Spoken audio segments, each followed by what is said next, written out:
Dans le 6 à 7, Benjamin Castaldi a demandé à ses chroniqueurs avec quelle célébrité ils pourraient tromper leur partenaire. La réponse la plus originale a été celle de Delphine Vespizer, qui a révélé son étonnant fantasme. Delphine Vespizer n'hésite jamais à porter haut et fort ses opinions, quitte à se faire des ennemis. En avril dernier, la jeune femme a été au centre d'une polémique après ses propos tenus sur Marine Le Pen sur le plateau de Touche pas à mon poste, lors de l'entre-deux tours. Elle garde de cette période un goût amer.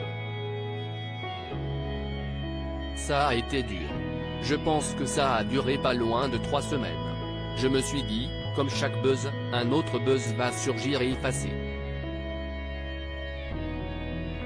Eh bien, non pas du tout, confiait-elle, invitée du podcast Femmes de télé par Télé Loisirs. Côté vie privée, l'ex-reine de beauté a annoncé il y a quelques semaines sa rupture avec Roger, son compagnon depuis 7 ans. Parce que c'était lui et parce que c'était elle. Il y a 7 ans, nous nous sommes rencontrés dans la nuit colorée.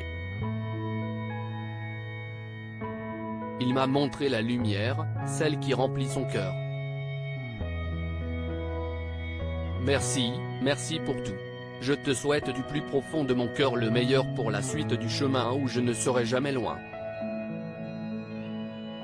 Ciao amore, avait écrit Delphine Vespizer sur Instagram. Delphine Vespizer aurait retrouvé l'amour mais le 22 janvier, pour Nutri Radio, Delphine Vespizer a fait quelques confidences sur un nouvel homme qui partagerait sa vie depuis peu. Je n'étais pas câlin avant et je suis devenu câlin.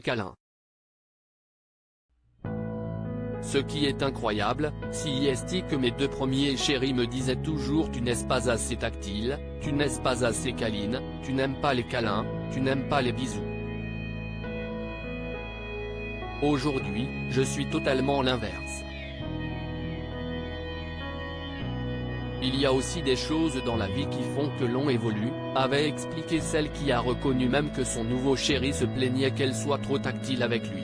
Un fantasme surprenant dévoilé par l'ex-Miss France dans le 6 à 7 ce 27 janvier, juste avant TPMP, avec Benjamin Castaldi, l'animateur et son équipe dévoilaient avec quelle célébrité ils pourraient tromper leur partenaire.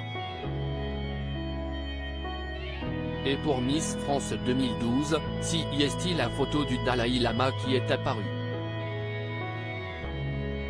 Elle s'est donc expliquée, parce que j'adorerais essayer l'amour tantrique, commence-t-elle. Avant que l'animateur ne donne son sens, vous êtes en face de quelqu'un et vous faites l'amour sans vous toucher. Delphine Vespizer a alors poursuivi. Vous vous mettez en tailleur dans une chambre, l'un en face de l'autre, vous vous regardez dans les yeux, vous pouvez juste vous toucher comme ça, si est pas forcément sexuel, et après vous arrivez à avoir un orgasme encore plus puissant parce que vous êtes en connexion ultime avec la personne, décrit-elle à Benjamin Castaldi, amusé. À lire aussi on reçoit une grosse enveloppe. Delphine Vespizer dévoile le salaire de Miss France durant 1 an et provoque la surprise des chroniqueurs le 6 à 7, à retrouver en intégralité sur l'application Mi Canal.